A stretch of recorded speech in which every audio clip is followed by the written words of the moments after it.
Imagine for a second, you're on the run. You're a fugitive, not because you robbed a bank or hurt somebody. No, it's because your neighborhood association didn't like where you parked your car. And now a judge has signed an arrest warrant with your name on it. We're going to uncover how a simple dispute over community rules could actually lead to a life in hiding.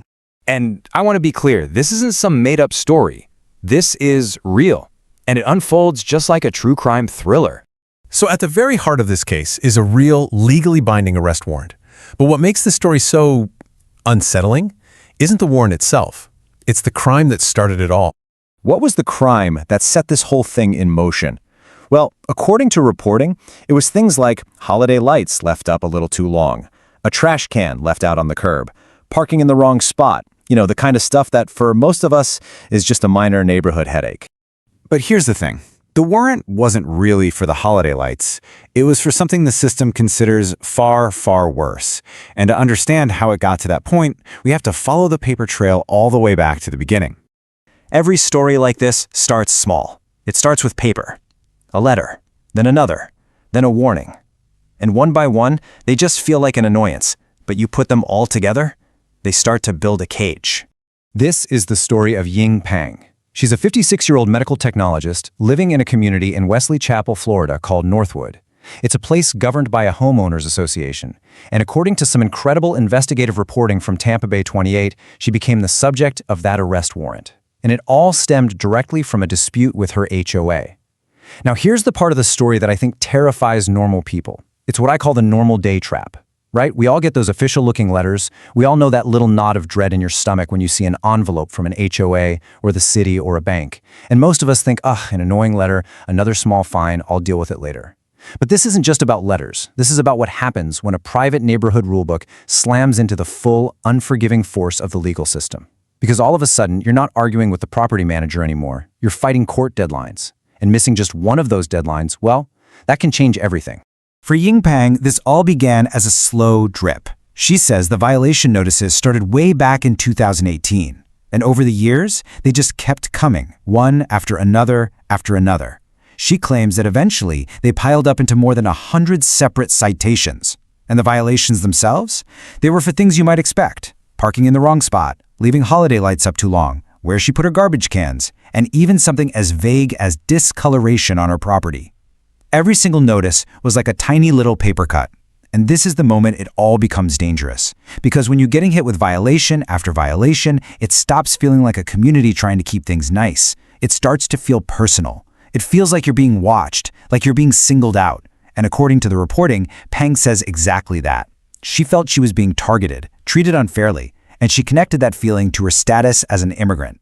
That dread of checking the mailbox, it becomes a constant heavy weight. And now we get to the crucial point, where this turns from a neighborhood tiff into a life-altering legal war.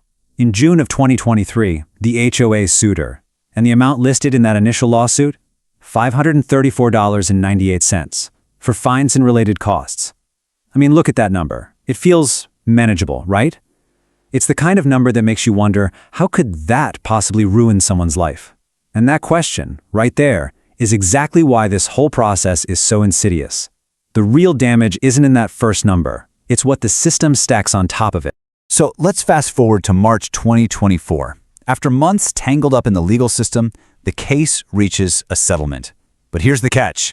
According to the report, a condition of that settlement was this. Pang had to pay not just the initial fines, but also $5,500 to cover the HOA's attorney fees and court costs. Just let that sink in for a second. A dispute that started over a trash can now has a price tag in the thousands. And this was the breaking point. Pang said she just couldn't pay it. This is where the story completely fractures. The fight is no longer between a homeowner and her HOA. No, it's now between a citizen and the court itself. And the court has tools that the HOA could only dream of.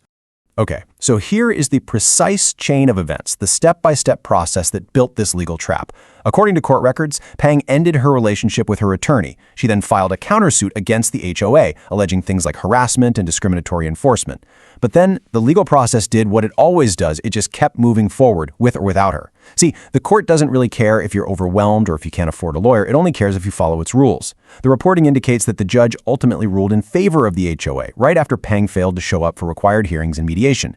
And this, right here, is the crucial point that gets lost in all the headlines. The warrant wasn't for the holiday lights. She was facing an arrest warrant because a judge found her in contempt of court for failing to comply with a direct court order. It's a civil matter that has now crossed the line into something with criminal consequences. Now here is the part that nobody expects. Court records show there was a simple path for Pang to make all of this just go away. One form. It's called a fact information sheet. All she had to do was fill it out and send it in. But a form like that isn't just paperwork. It's a demand for your most personal financial details, your income, your assets, your bank accounts. It's literally a roadmap for the other side to come and collect their money. And to someone who already feels targeted, handing over that information can feel like handing your enemy a weapon. So she refused. She was terrified of what the HOA could do with her financial data. In her own words, she described this feeling of just total powerlessness. This one sentence explains her refusal. They have absolute power. They control everything. And that's when the threat was no longer on paper. The abstract legal battle walked right up to her front door. When Ying Pang found out that sheriff's deputies had arrived at her house to execute the arrest warrant, she did the only thing she felt she could do. She ran. She fled. And I don't mean she went to stay with a friend for the weekend. She abandoned her home. Because when you are staring down the possibility of being put in jail over a fight that started with your garbage can, you don't feel like a homeowner anymore. You feel like prey. And according to the reporting, Pang was homeless for several months, living in constant fear, absolutely terrified to return to her own property. And here's the devastating irony of this entire mess. The HOA's enforcement of neighborhood standards, this thing that's supposed to uphold property values, ended up creating the exact opposite. While Pang was gone, her house just sat there, empty. The power was cut. The yard grew wild. The report from Tampa Bay 28 describes her backyard pool turning into a green, stagnant, swamp-like pit. The very process that was designed to prevent decay directly created. And before you write this off as just, well, that's how the system works, an outside expert weighed in.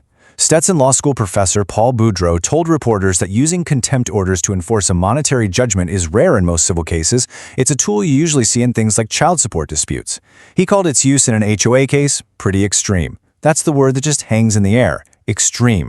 What makes this story so chilling is that it's not a one-off. This isn't just about one homeowner or one difficult HOA board. It's about a repeatable formula. It's about a trap that's built right into the system itself. You see, the same news outlet also reported on another Florida woman, Arena Green. She said she spent 7 days in jail after missing a court hearing tied to an HOA dispute over her yard. It's a different person, a different neighborhood, but it is the exact same nightmare pattern. Step 1, a small dispute blows up into a lawsuit. Step 2, the homeowner, often overwhelmed and without a lawyer, misses a single, critical step in the complex court process. And Step 3, the hammer of the court comes down. This is why these stories feel so much like true crime. The villain isn't a person in a mask. It's the process. A process, especially under Florida law, that gives HOAs just incredible leverage. State law allows them to impose fines and, crucially, to recover all their legal fees from the homeowner. Those unpaid debts can then become a lien on your property, creating the constant, terrifying threat of foreclosure. The system basically turns everyday life into a tightrope. Miss one notice, misread one deadline, get overwhelmed just one time, and suddenly the fight isn't about compliance anymore. It's about survival. So after we've followed the paper trail and looked at the legal trap and seen the very real human cost, we're left with one fundamental question. Should a dispute over landscaping or holiday lights ever be allowed to escalate to a point where a homeowner is forced into hiding and is facing arrest? Where exactly is the line between maintaining community standards and destroying a person's life? I really want to hear your take on this. Should a neighborhood rulebook ever have the power to lead to an arrest? Where do you draw that line? Let me know what you think down in the comments below. And make sure you subscribe, because this is just one story from one neighborhood. These case files, they are far from closed.